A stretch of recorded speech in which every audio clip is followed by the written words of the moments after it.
Sino pangalan itong gutom? Caroline Joy. Doña Caroline Joy. Midships.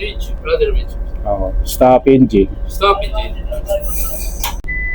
Starboard 5. Starboard 5. Papasok na pala kami. Nadaanan pala namin nakaangkura yung barko ng Gutong Southern pati na rin itong si Ocean Infinity. Makulimlim pala yung panahon at umuulan. Naka-slow down na at papasok na ng breakwater. Steady. Steady.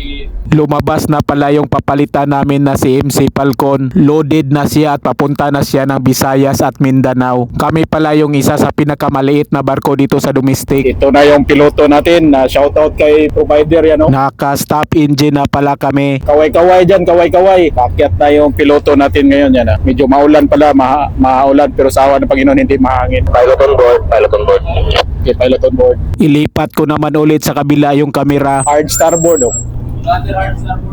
Akyat na po pala yung isa sa pinakamagaling na piloto namin sa Manila. Sila na po yung mag-docking maneuver at mag-undocking maneuver ng barko. Anytime umaga at gabi. Hello sir, good.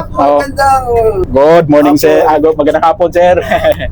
Compulsory pala dito sa Manila ang magkuha ng pilot at dalawang malaking tugboat. Dead slow ahead. Hard starboard. Oh. Steady, midship.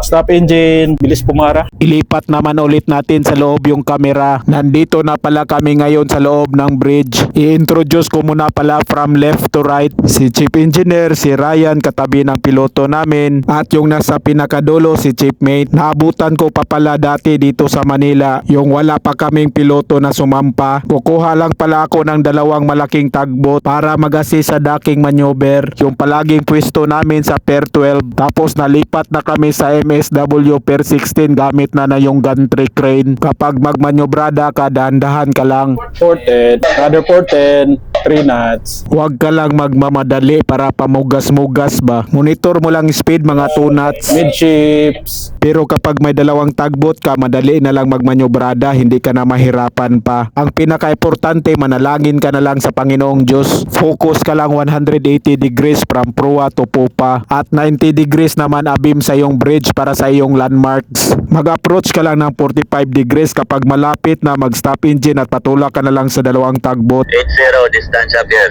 Lumabas pala kami kasama yung piloto namin para makita yung view. Malapit na po pala kaming makadikit sa pantalan. Okay, 40 bow stop. Decreasing. Speed.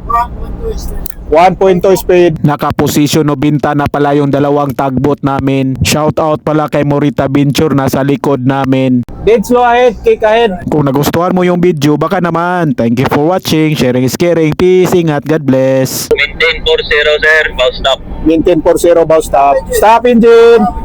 Tapos na trabaho ng piloto namin. Good afternoon sa lahat. Maulan na hapon pala. Nakadikit na tayo sa awa ng Panginoon na okay lang yung pagdikit natin. Tapos na yung manyobrata na din. Baba na pala yung magaling naming piloto dito sa Manila. Shoutout pala sa piloto namin sa Manila, si Captain Dison.